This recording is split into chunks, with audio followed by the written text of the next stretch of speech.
Hey there, and welcome back to our new webinar series from Amplify Media. It's called We Gather Together, How Small Groups Bring Connection to the Post-Pandemic Church. My name is Ryan Dunn. I'm your host for this series. And if you missed our first episode with Bill Gray and Michelle Pope, the good news is you can find it on demand at amplifymedia.com, also on Amplify Media's Facebook and YouTube channels. I'm excited to continue the conversation today with another set of guests. First up is Brandon Baxter. He's the coordinator of spiritual formation and associate pastor at West End United Methodist Church in Nashville, Tennessee. Welcome, Brandon. How are you doing today? Hi, Ryan. Just doing just well. Thanks for having me. Yeah, it's a pleasure. And also joining us all the way from Leawood, Kansas is Melanie Hill. She is the Adult Discipleship Director at the United Methodist Church of the Resurrection there in Leawood, Kansas. How are you doing today, Melanie? I am doing good. It's a little toasty here like most of the country, but we're hanging in there. Yeah, we're feeling you at that point as well, although it sounded like you may have it a little bit worse than we do. Well, in our conversation, we discussed some of the positive changes that came about because of the pandemic, some of the positive ways that we were forced to innovate over the past year and a half, especially in regards to the ways in which we meet and connect as faith communities. So I'm curious how at your churches during the pandemic, how you saw your small groups grow, and was it a chance for you to maybe actually involve a few more people in your small group ministries? And Brandon, we introduced you first, so we can start with you on that question. Sure. Well, as I think about our particular church and where I'm serving, I serve at a sort of urban church in the middle of Nashville, Tennessee. And but we're an old church, about 150 years old, and so some of the things that code as small groups for us are things like Sunday school, for instance, because we have a strong, long-time Sunday school culture, and then we also have things like small groups that meet that are covenant groups, and other types of groups that meet outside of our church. And over the course of the last year, I have been really impressed by how much people gravitated toward and adapted to technology. Often people that I didn't expect to adapt as quickly were able to adapt very quickly. And one of the things that I saw happening was not only that our groups were able to continue to be connected to one another, both Sunday morning groups, but then also groups that meet during the weeks at various times, but our smaller groups and also our classes that might be 4 to 6 week sessions, things like that, started having people participate from outside of our church community. So I have had a great experience on Sunday morning at in-person worship. I met somebody that was in one of our classes online last summer, and she had participated from another state, and she was in Nashville visiting, and she came up and she said, "I just wanted to introduce myself to you since I was in your class last year." And I was, "Oh, I remember you." And so we've seen that happen. We've also seen people reconnect to groups that had disconnected for a while. So some people that were finding it hard either to get to church or maybe had moved to other parts of the city or state, reconnected with their groups as well. So there have been a lot of ways that people have gravitated to our church in new ways through this sort of uncertain time. And Melanie, how have you seen participation kind of ebb and flow over the past year and a half? Oh gosh, it's been a whirlwind, I think, and I'd say that's probably for all of us. But I think back to those first couple weeks, the chaos of trying to figure out what are we going to do, how are we going to get people online, wondering if our older generation was going to join us online, and they were some of the first ones to jump in, which was a surprise. I've just been thrilled to see how many people have joined in. So everything, I would kind of echo what Brandon said. So we've had, people who had been coming to church for a while, but had never gotten into a group, all of a sudden we're ready to jump into a group. We've had people join us from out of state. We've had people join us from out of country. So we've had people from Guam and Thailand and even Liechtenstein, which is just fun to say, right? 30,000 people there, and we get one in a small group. So Wow. that's been a lot of fun. It's been fun to see and hear the stories of how people are connecting, even like I said, across state and even outside of the country. So we had the person who joined us from Guam sent a mask from Guam to one of our leaders, and they wear it now all the time. That's the only mask they wear. It was fun to see the person who joined us from Thailand, their last meeting date. She took her laptop around and showed her where she lived and kind of took the whole group on a tour of Thailand where she was. So we've had some really great, unique experiences. But on the whole, what we've seen is a lot more people connecting into small groups during this time, and a lot more people who are excited to see what we have for them this fall. Well, we're entering into this time, perhaps, it's hard to kind of forecast the future where we're sitting right now, but where we don't quite have to innovate quite as hard, that maybe we can go back to some of the practices that were working before. And yet we don't want to lose sight of some of these practices that have worked so well over the past several months.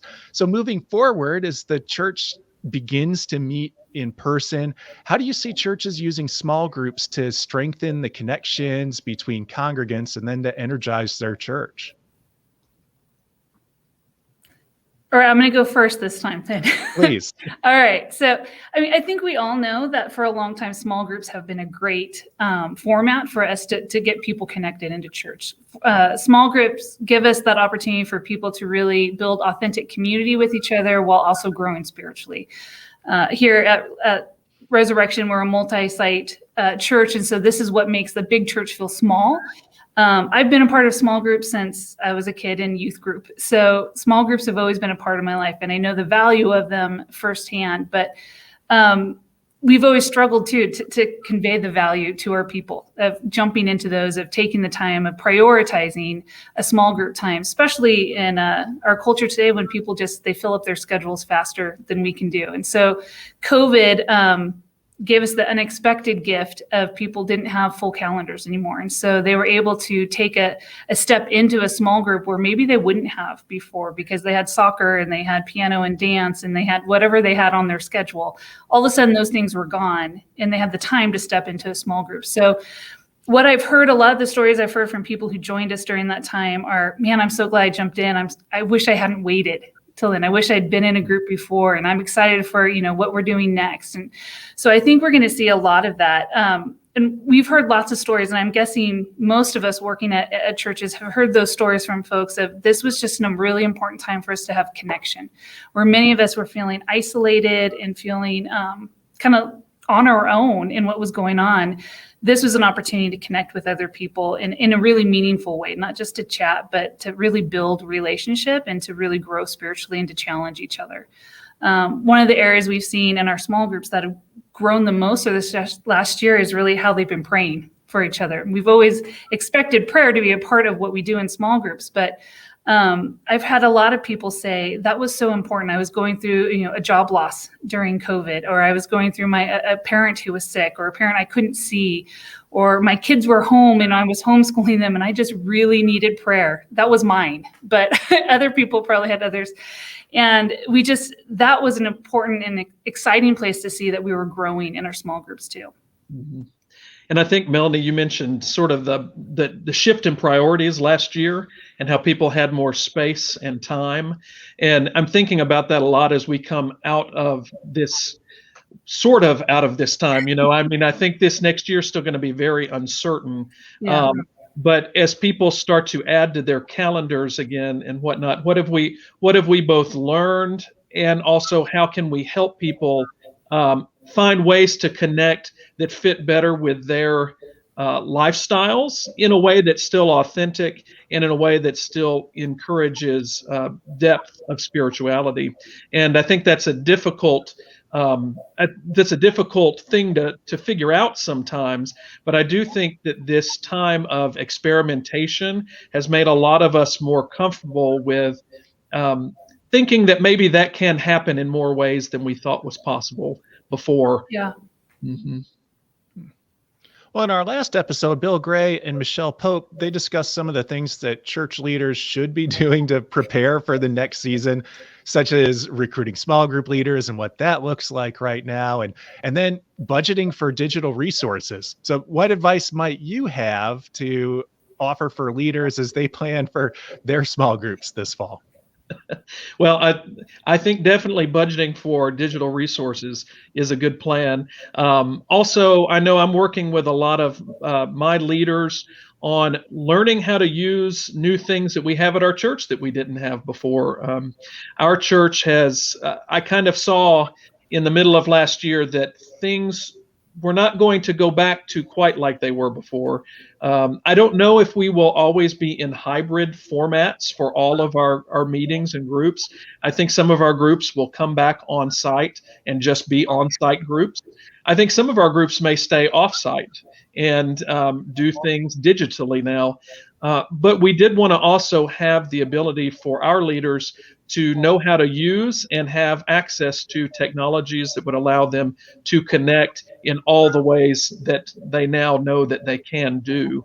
And so we have installed in our rooms a lot of different pieces of market technology in some places that is more affordable for us to put in multiple classrooms. And then we've upgraded several of our spaces to become more immersive in terms of hybrid technology. And so I do think that that is something that, while it may not be a solution for everybody always going forward, I think thinking about how to learn from this time of experimentation and prepare our leaders to continue to be comfortable availing themselves of new tools that have allowed people to connect more easily to us. So that's one thing that I've been working on a lot. Yeah. Well, and I would say, what we started with at the beginning of COVID, that's changed. That technology has shifted, it's changed, it's adapted, thankfully, throughout this last year and a half. And so we're retraining some of our leaders on what's new about it, what's new on Zoom, or what's new on Google Meet, or how are things working. And so, yeah, we've added technology to classrooms, but we're also trying to help our leaders when you're sitting in your living room and half of your group is meeting in your living room and half of your group is going to join you via Zoom. What does that look like, and what do you need to be aware of, and how do you, you talk about having your laptop, like how is everyone else in the living room going to hear what they have to say, right? So what are some easy things that you could do from home as a small group leader to make that really work? Because we've talked about, I think we will have groups that will meet in person.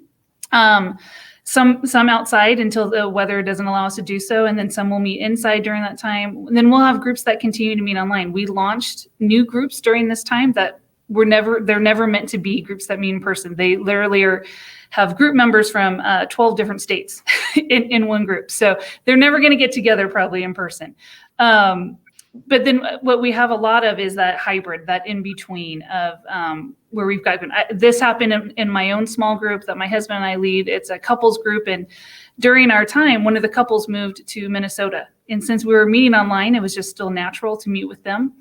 But then we got to the place where spring came and we could be outside. And so we were trying to meet in person, and which brought up for us for the first time, well, how do we include them? They're in Minnesota now. What does that look like? How do we do that? So we're trying to work on a lot of that training for our leaders and helping them guide conversations. One of the obstacles we've come up against with hybrid groups is a reluctance for those who are meeting in person to do things without the people who are meeting online. So part of our expectation for our small groups is that they serve together, or that they do things outside of their regular small group time.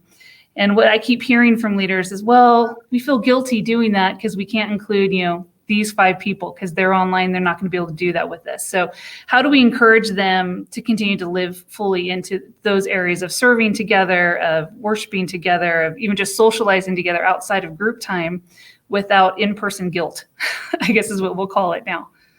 Another challenge of the hybrid space I have found is if you've got several people in a room and then you've got people elsewhere, it changes group dynamics. You have Absolutely. to learn how to not talk over one another in a room, not have side conversations in a room while you're engaging people that are online. And so there's a little bit more of a hard stop and a hard start to sessions and things like that. And so we're learning some different things about best practices for hybrid meetings and things like that as well. Can you offer a couple of those best practices in terms of how you facilitate a conversation when you are in a hybrid format? Yeah, well, some of the things we've been doing in our particular setup. One thing I've been trying to have is make sure that the host or facilitator or whoever that is has their own camera or screen so that you can actually see them very clearly for people at home. In a way that maybe folks that are watching, if you're watching from a faraway place and you're coming in via technology, if you just have a shot of the room, sometimes you don't really feel like you're there completely. So we like our hosts to at least have their face visible more clearly. But then also there are things like reminding people before the group starts that, okay, we're about to get started now with the meat of what we're doing today. So at this time, it's more like a Zoom call now, right? We can't all talk at once. Also, make sure to remember to ask for input from people that are on the screen. It's really easy if you're facilitating a group and there are people in your presence to forget about those people that are on the screen, and so to remind our leaders of things like that. So there are other things, that I think we're learning and trying to put into words and into documents for our leaders to be able to enact so that they can do this better.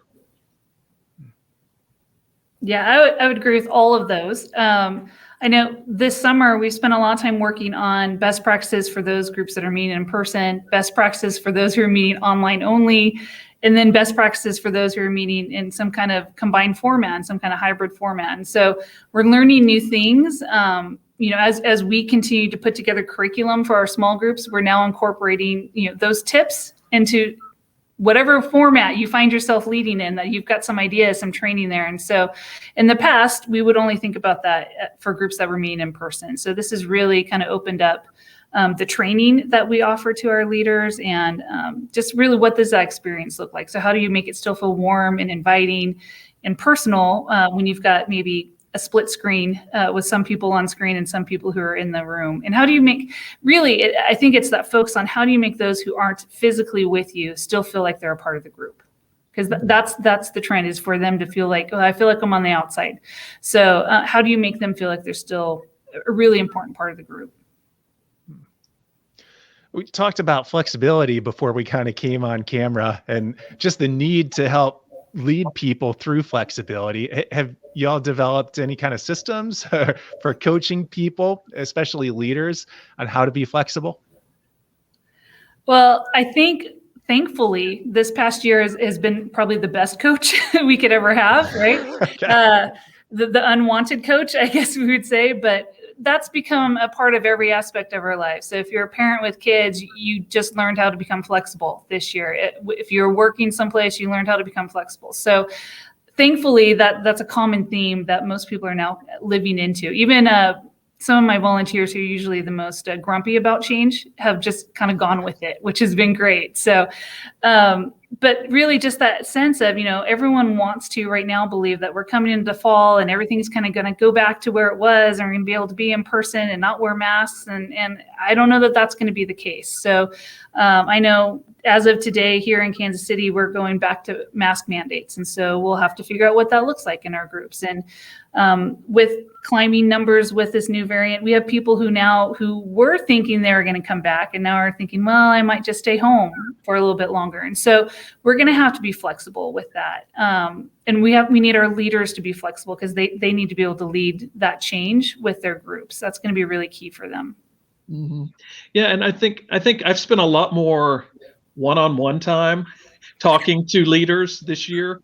I think I had to pull back from some of the other things that used to occupy my time to spend time one-on-one with some of the leaders that I used to be able to let just go and do, with a little bit of guidance, and they'd been doing this a long time, and really, really help people get comfortable with whatever it is that's coming up next. And I think you're right, Melanie, that we've learned this has been a school for flexibility. People that there's a real openness to adaptability right now, and to change for that matter, which is a good thing. Although I do think we're getting a little tired of having to pivot over and over and over again.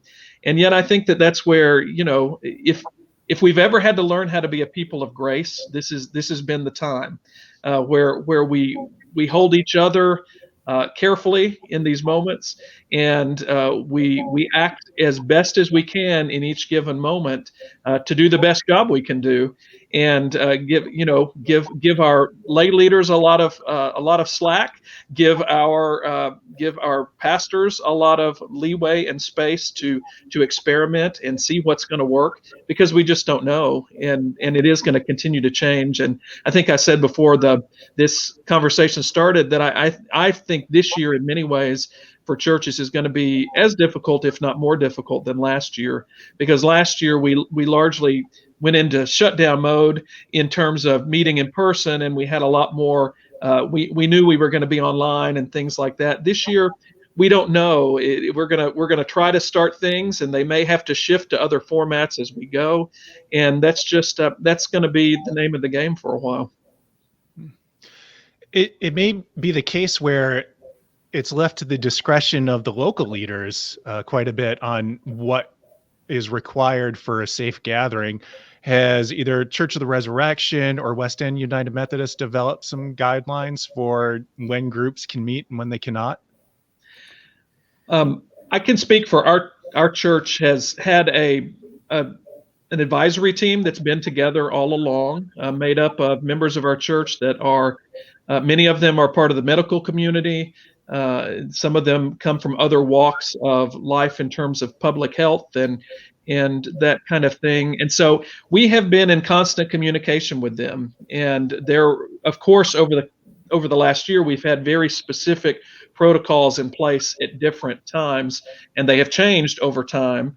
And just this last week, with the new announcement from the CDC coming out about masking again in certain places, we are in a high-risk area in Nashville, and so we will be going back to masks. And our team decided that this week, but they have been an indispensable help to us in making our decisions, because we would not have wanted to feel like we were out on our own making such calls around things. But I think it's going to be more of that, us making those calls, maybe even over and against local governmental mandates and things like that, because I don't see a lot of that returning in our area. But we feel like to keep our congregants as safe as possible, we need to follow the recommendations of the CDC and other bodies that give advice.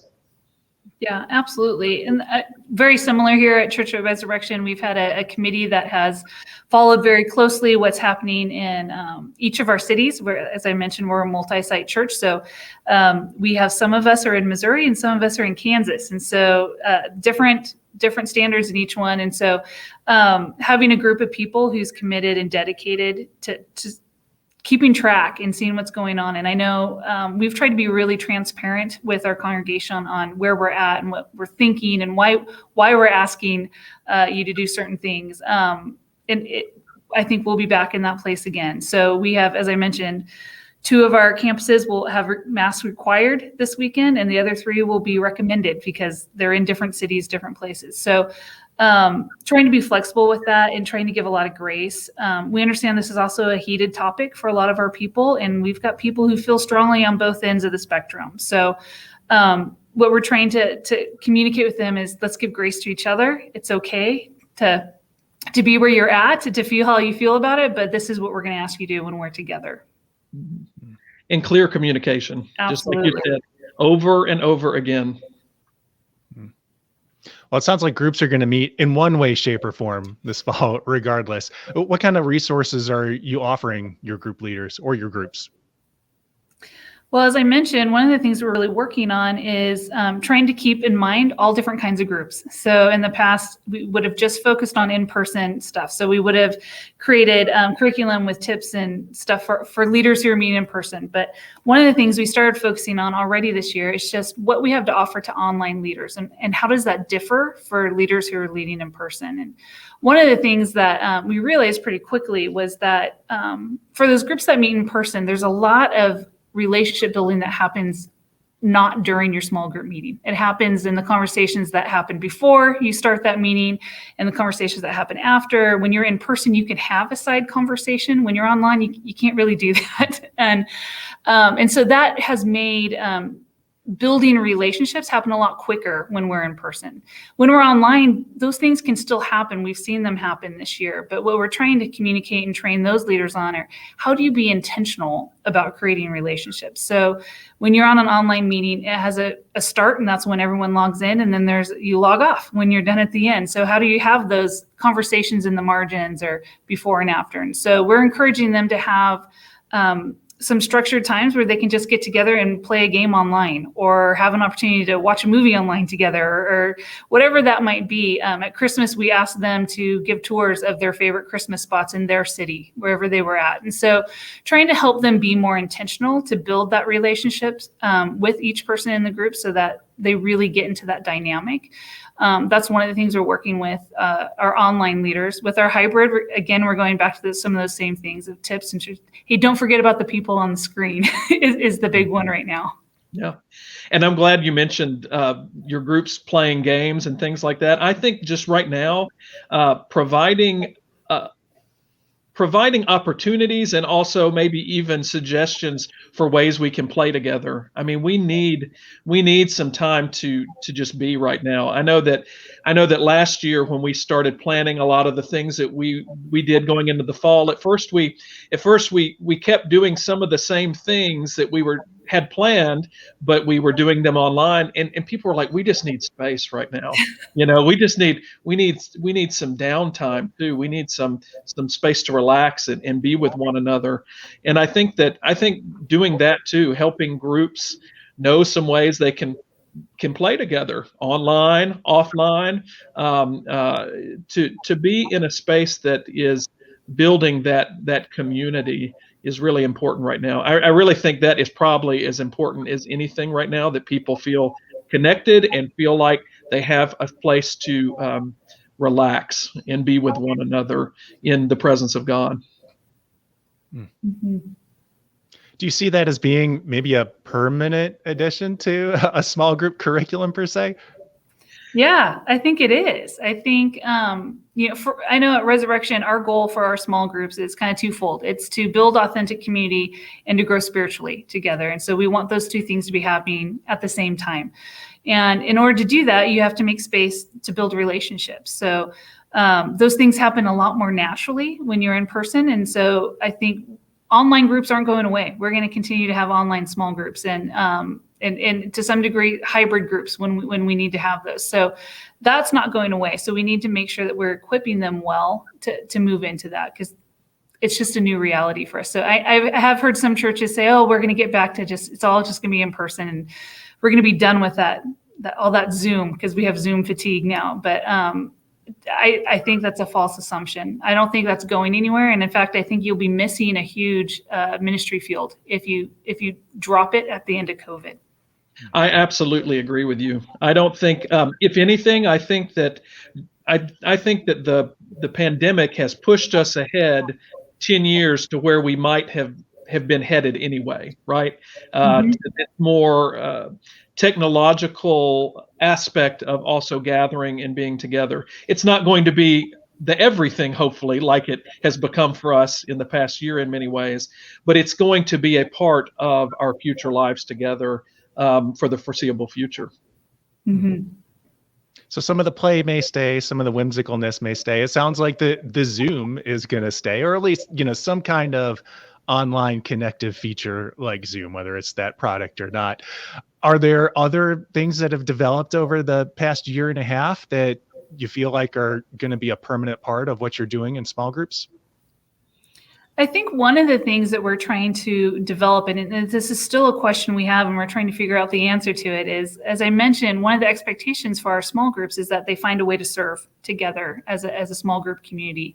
And that can be small things that can range all the way up to taking a mission trip together. So we're trying to figure out, how do you do that if you're a group that just meets online? What does it mean to serve together if someone lives in Arizona and two other people live in Texas and someone's up in Kansas? What does that look like? And so we're still grappling with that. Our mission team has been doing a lot of good work trying to help us figure out what are the best ways to encourage people to connect. What we've seen so far from groups is oftentimes the answer comes from our small groups, right? So they're the ones who said, we want to serve together. Well, clearly we can't do it physically. And so we had a group that decided they were each going to go help serve at a homeless shelter. They were going to serve a meal. And so they each did it. And then they came back and reported to the group about their experience. And so they shared in a similar common experience. They weren't together when they did it, but they had the experience of kind of doing something similar and then getting together to be able to kind of unpack that together and share it in that experience as a group. So I think oftentimes as professionals on staff or even as lay leaders who are leading ministries, we think, oh my God, we gotta solve this. We gotta figure this out. But oftentimes some of your best solutions come from your small groups. I couldn't agree more. I mean, we certainly do not have the answers in this time. And and I think that I know this is for pastors to watch, and I would say that I don't have any great, magical answers for what to do in this time. And it has been listening to those around us and adapting not just to the needs of the time, but also adapting to the needs of our groups and listening to what it is they need and letting them also drive the bus a little more in terms of saying our group's gonna operate in this way a little bit more, and that's okay, because that's gonna work for them, whereas something different might work for this group over here. So things are a little less one size fits all than they were in the past. Yeah.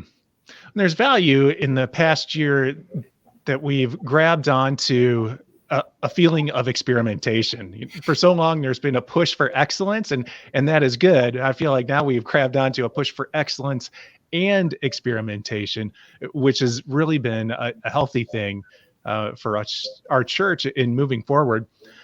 One of the ways that we're going to have to experiment and innovate is in including people who have become a part of our ministries over the past 18 months that are really from out of our geographic area. You both talked about Liechtenstein and Minnesota and people that you've made connections with from many, many miles away. Without these people having stepped inside of a church, like what advice would you have for our leaders and lay leaders on staying connected with those folks? That's a hard question. Okay. I'm just going to say right now that is one that we are trying to grapple with right now. In some ways it makes me wonder what is a church now?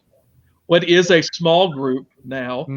Those things when I think of the word small group, I think of something pretty specific. A small group of people gathered in a room together, or doing something together, like mission together. And when I think of a church, I think of a building space where people come to gather together to worship. And those two things, although they were already being exploded somewhat in our culture, are now just decimated in this moment. And so I think now it's figuring out how to do things like some of the things are the simple things, like how do we gather the information we need from people to be able to connect with them. For instance, if we want to connect people to our classes and small groups and other things that are worshiping with us from other places, we've had to learn how to do online attendance in new ways. Had to learn how to always have that available for all of our worship services that are streaming and things like that in ways that our church was not before. Our church was streaming prior to the pandemic, but we were not paying attention to. It was sort of like an appendage to what we did. We weren't seeing that as part of our ministry and part of an extended congregation. And we now realize that was an oversight on our part. And so it's simple things like that are important, figuring out what your systems are for gathering the basic information you need to connect with people. But then it's also thinking about what kinds of things you can offer that allow people to connect with you and your congregation and the people in your congregation. I know in addition to some of the things we've done in our smaller groups, I know that also last year I started an interactive interview series with people, and I would bring in guests from our community, and also sometimes they'd be talks about theology, sometimes they'd be talks with people at our church about church things, but people would watch these and really enjoyed partaking in that content. And sometimes our small groups, sometimes our Sunday morning classes especially would take things like that and use them as resources. So now I'm also thinking about how do I continue to create things like that in a way that doesn't fill up too much of my time, because I had more time to create content before. So now I'm thinking in a more hybrid way too, like how can I sometimes have group gatherings that are also recorded that can then be given to groups later to enjoy or to learn from or to interact with? Can I create curriculums around those things, that kind of stuff? And so that's a new way of thinking too, in terms of hybrid creation of content and curriculum and things like that. Yeah. Well, we mentioned earlier the idea of many of us have been budgeting for technology to continue to do a lot of the online things we're doing. But I know here at Resurrection, we've been budgeting staff to recognize that this is a new permanent part of what we're doing. And so we need to have some people who are dedicated to that, as well as making sure that every person on our staff, every leader that we have also knows that this is part of our goal, that we're going to live fully into both our online locations and our in-person locations. And so that's really a cultural shift for us here, is the idea of really thinking outside the box there. So like you, Brandon, we streamed our services before, and we had an online church before, but it was really just, hey, this is where you can come watch our worship service. It wasn't really robust. It wasn't engaging. It wasn't something where you could have dialogue. And so we're working to make those things happen. So one of those big questions for, I think, a lot of churches is, so we're going to continue with online, but how do we engage with people? So there's one thing to present content and to fill up our YouTube channels with videos or Facebook live chats, and those are all great, but how are we engaging people who are joining us online? We've spent a lot of time trying to recruit volunteers to do things like online hosting of our live stream services, things like that, so that there is that communication going on. Yeah. And we've heard that's been really important too for some of our. So we found out for some of our members who were participating in church via live stream, but didn't have many buddies online. And now there's this whole congregation online that's there to talk to them and interact with them, and there's a host. And that's a different experience for them. They have felt more connected to our church because of that. And so thinking about those things are really important when you're thinking about the virtual church that's out there. Yeah. When you are talking about content that you're presenting online, where are you getting that content from?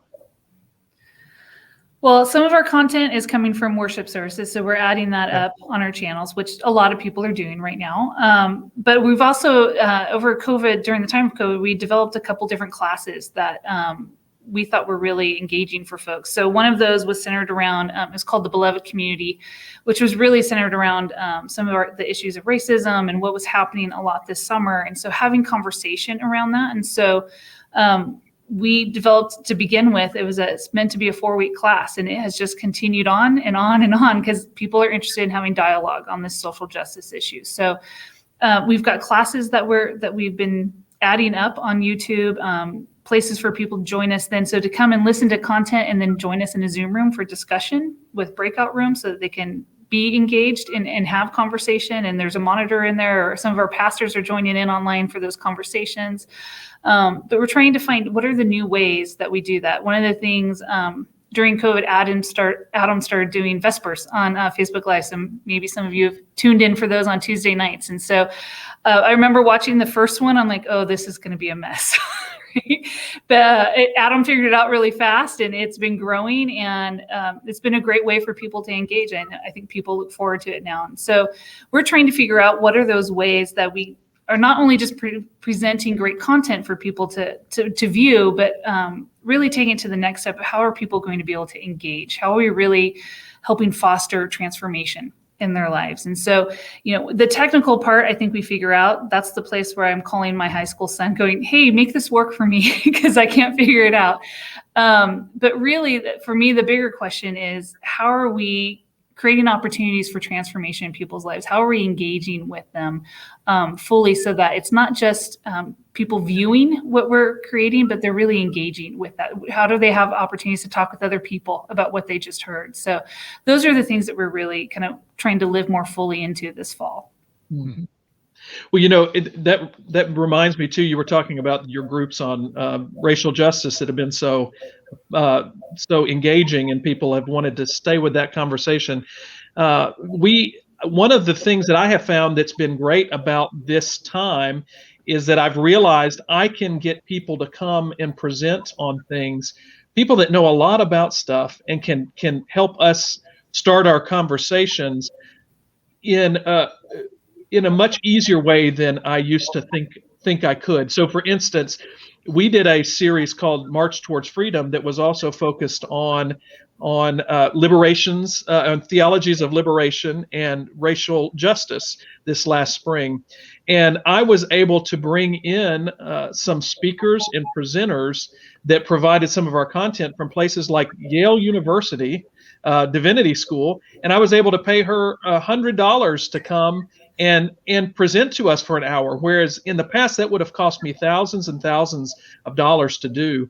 And so in some ways we can start to use these technologies and these new ways of doing things to really create content that is much more accessible for every person. Like, I can see a small church now taking what we did in the spring and actually being able to afford to do it and have really high quality content from that also engages people in conversation in ways that might not have been imaginable in the past. And so I think budgeting for those things too, for take a little bit of money and set it aside and say, we're going to have a virtual guest come to our church and engage us in some conversations and things like that in a way that wouldn't have been possible in the past. Mm. Mm-hmm. That's good. Well, after this past year and a half, what do you really think people expect from churches moving forward? What are you hearing on the streets? Yeah, I'm really hoping they don't expect that we have all the answers. I think we've learned a lot, but we don't have it all figured out. And you've probably caught on to some of that even just through this discussion. We're still learning as we go. And I feel like every time we feel like, man, we've got the answer to that, we've got that down now, something else pops up and we're pivoting again. So I hope that they don't expect us to have all the answers. What I think they're looking for, though, is a different type of connection. I think a lot of our folks have missed that in-person connection. And so we hope to foster some opportunities for them to have that when it's safe and when it makes sense to do so. We're going to continue to host things that are online for people who aren't ready to come back, or they're not comfortable coming back, or they're just never going to because they live outside of our area. So we're going to continue to work on those and try to make those even more excellent as we move along. One of the things that I think we're really focusing on for this fall is we're simplifying things. So instead of thinking of, well, everyone's coming back, so let's get 25 programs out and a million different offerings for people to jump into, is we've actually taken the track, let's just simplify it. So we're doing less this fall, but we're trying to do it really well and create really clear pathways for people to engage with what's going on, engage with other people, engage with the study that we're offering. So we're starting there instead of starting back with everything that was used to be on our plate. And I think as we continue to move forward, there are going to be those things that we go, COVID gave us the opportunity to say we're not doing that anymore.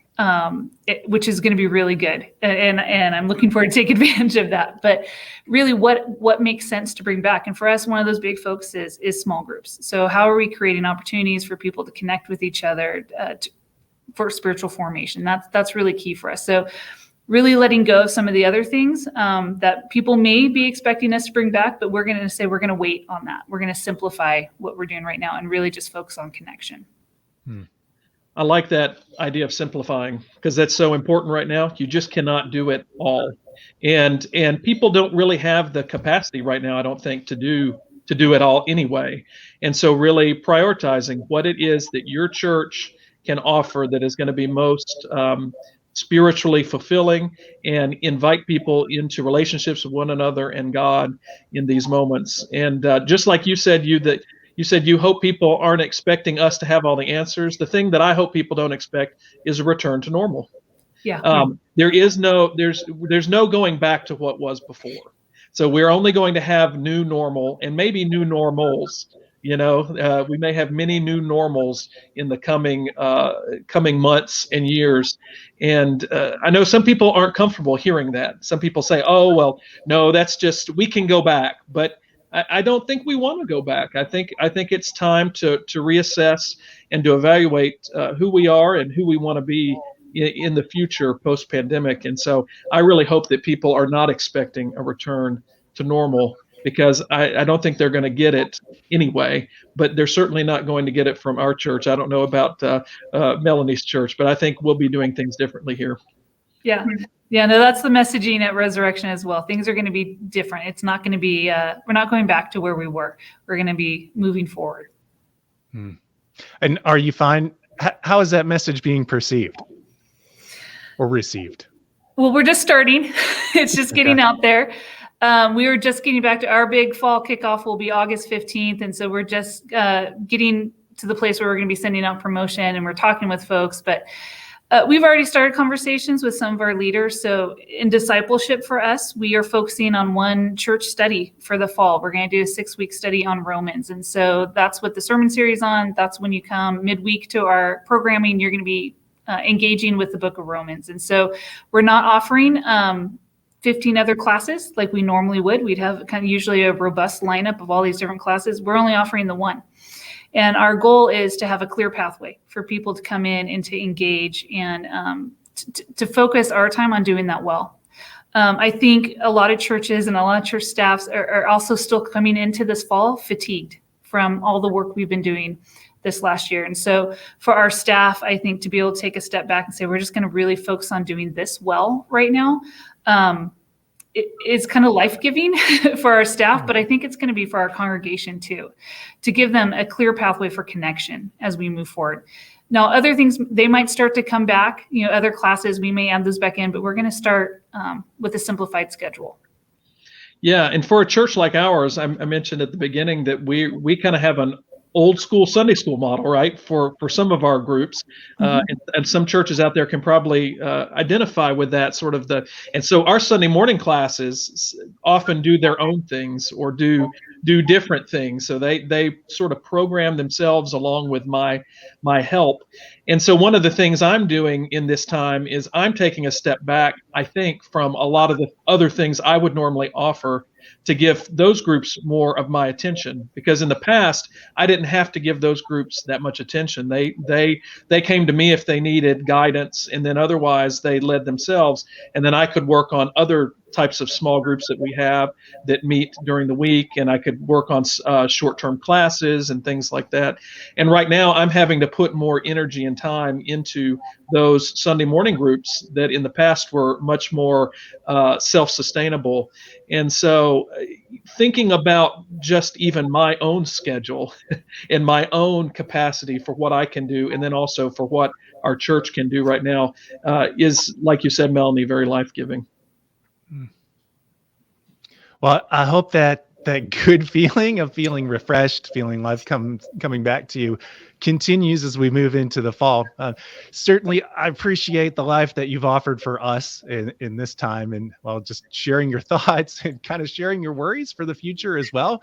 It's refreshing for us to hear that, we're not alone in not knowing what's coming next. And with that comes a sense of excitement. And it sounds like a lot of people across the church are ready to embrace whatever it is that's coming next, that there is an excitement for the innovation that this season is producing. So Melanie and Brandon, I appreciate you so much giving your time to us and offering your insights and your experiences with us. That's been incredibly valuable. It's been a great conversation. So thank you both. Thanks. Thank you, Ryan. And I hope above all things that things cool off a little bit for you both as well. Yeah. This season we're in. Well, thank you everybody who's out there in internet land for joining us. Today's episode and our earlier conversation on Tuesday are both available again on amplifymedia.com and at the Amplify Facebook and YouTube channels. So be sure to follow both of those, and you can find those previous episodes there. and learn more about some future webinars that are coming up as well. And thank you, of course, to Amplify Media for sponsoring this series. They offer hundreds of online studies for churches and individuals. So as you're looking for some of that online content or group content, it's there. It's available from them. They also have other resources to help churches host services and connect with congregations online. My name is Ryan Dunn. It's been a pleasure to be with you, and I wish you a good day.